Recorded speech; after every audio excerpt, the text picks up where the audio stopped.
Welcome to Medill Sports Talk, where we break down the news this week for the sports you love. Coming to you from our studio in downtown Chicago, I'm Kiera Brantley-Jones, and today I'm joined by Patrick Engel and Robbie Weinstein. Let's jump right in and talk about the latest scandal to hit the NCAA. On Friday, Yahoo Sports released documents from the FBI's investigation into corruption in college basketball. The documents show that over 20 of the nation's top programs, including Alabama, Michigan State, UNC, and many more, possibly broke NCAA rules. Patrick, what's your reaction to this shocking report? It's a bad look, but I don't see how the documents obtained by the FBI in the raid of Andy Miller's agency and then obtained by Yahoo Sports are going to bring down college basketball in some big scandal. It's important to recognize what this is and then what it isn't.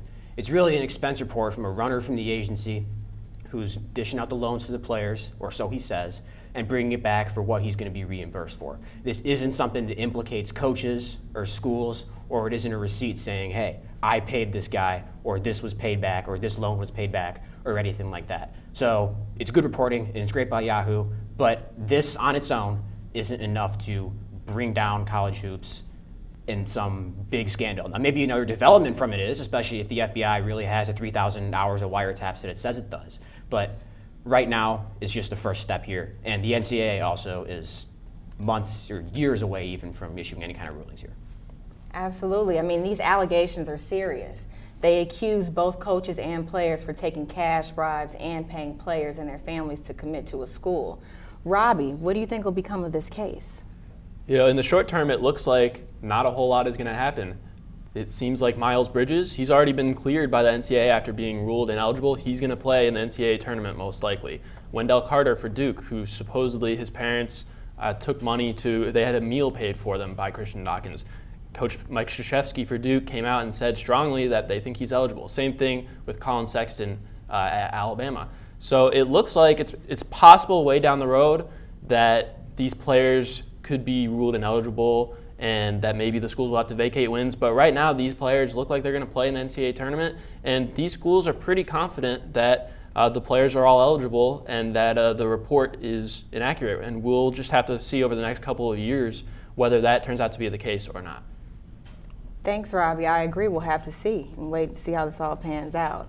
In addition, Sean Miller, coach for the Arizona Wildcats, is not backing down after being wiretapped and accused of paying a star recruit $100,000 to commit. Robbie, I'll start with you. How do you think this will all come out?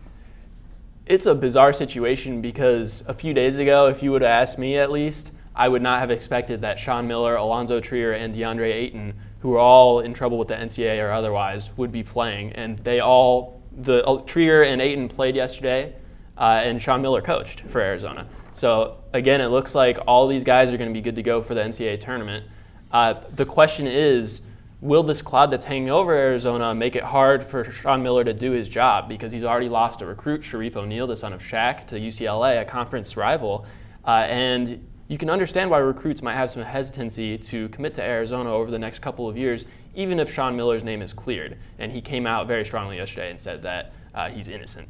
So regardless of whether these allegations are true or not, it's going to have an effect on Arizona, and that's one of the biggest programs in the country that is stuck in a little bit of a pickle. And when Sean Miller comes out and denies this story, he's either lying or that story's wrong. Because when you say, I will be vindicated, and you're accused of being on a wire discussing a payment in a deal for a superstar recruit with Christian Dawkins, you're either on a wire or you're not. It's that simple. There's no gray area here. And he issues the same thing, that he's innocent. And Arizona supported him to do that in that press conference, showing that they believe him to an extent. So either he's lying or that story's wrong. And it sure looks like right now the latter is definitely a possibility, especially with another report coming out that Miller was not on a wire. The timeline of when this call would have taken place has been kind of in flux. If it's in 2017, it wouldn't make a lot of sense if this was about a deal for DeAndre Ayton, because he was already on campus in June of 2017. And if it's gone between 2016 and 17, the report has, and it would make more sense if this was about negotiating a pay-for-play for DeAndre Ayton if it was in the summer of 2016, because that was before he committed. And Arizona is clearly gave a decision on Thursday that he's going to stay, and right now I don't see how that's going to change unless there's another development here. Thanks. And looking ahead to the future, here's the burning question. Where does the NCAA go from here? Mark Emmert, if you're listening, there is no rule or no committee or no anything that you can form that is going to get rid of this underground market. There is one solution: make it legal. Let these players who clearly have value by the time they get to college, before they sign or play on a court, have value to a lot of people, capitalize on that. They've got value to agents, schools, coaches, players, shoe companies, and it's clear. These are obvious future multimillionaire players. And now it's not all of the college basketball players, of course, but enough to where they should be able to capitalize on their value. A lot of other teen stars or teens who are good at their sport or good at their job, look at the Olympics. It's the same thing. Why is this any different? This is how you clean it up. You don't form another committee or make some kind of rule change. This amateurism system is flawed and a farce, and that's the only way you get rid of this system, right, as it stands right now. Yeah, it's a really complicated issue, or else we would have had a solution to it a few years ago, you would think. It's a very polarizing debate, of course. I definitely think the third-party options are something that could potentially work. And part of the reason is because it's difficult for schools to just go out and pay players, because right now players are getting different value across schools. For instance, with UNC and Duke, if they're both going after players who are in-state from North Carolina, then Duke, they get as part of their value for their scholarship, it includes tuition that's upwards of $60,000. At UNC, it's a lot less.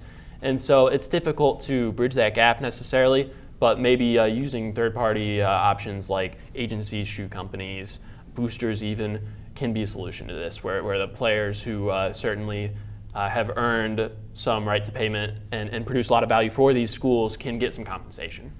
And there's an important distinction between paying the players and letting them capitalize on their market value. This isn't the schools or either what we talked about, the schools paying the players. This is something from agencies or shoe companies, and that the players have value to them, and that's only going to be certain players on certain teams or certain players who are obvious future multimillionaire NBA players. And yeah, some of that's going to arise after a guy gets to college and it looks like an NBA prospect. But paying them creates a whole different window of where you get the money and how to structure all of that, whereas the value is going to be individual, like you said. Yeah, oftentimes I think we forget that this applies to a really small fraction of college athletes. DeAndre Ayton would be one of them, possibly the #1 pick in the NBA draft. Miles Bridges, another potential lottery pick, Colin Sexton. But at the same time, there are a lot of dollars at stake, and this is a big issue. So I think that it's possible that this set of allegations could be a turning point, and that maybe we do see some overhaul in how the NCAA works going forward. There's no other way to do it. Absolutely. Well, you guys have done a great job of explaining the complicated issue that's set forth now. And I guess we just have to wait and see how time will play out with this. But that's all we have time for this week. Be sure to check out our other segments on our YouTube channel and follow us on Twitter and Snapchat at Medill Sport Talk. For Robbie, Patrick, and our crew, I'm Kiera Brantley Jones. Thanks for watching.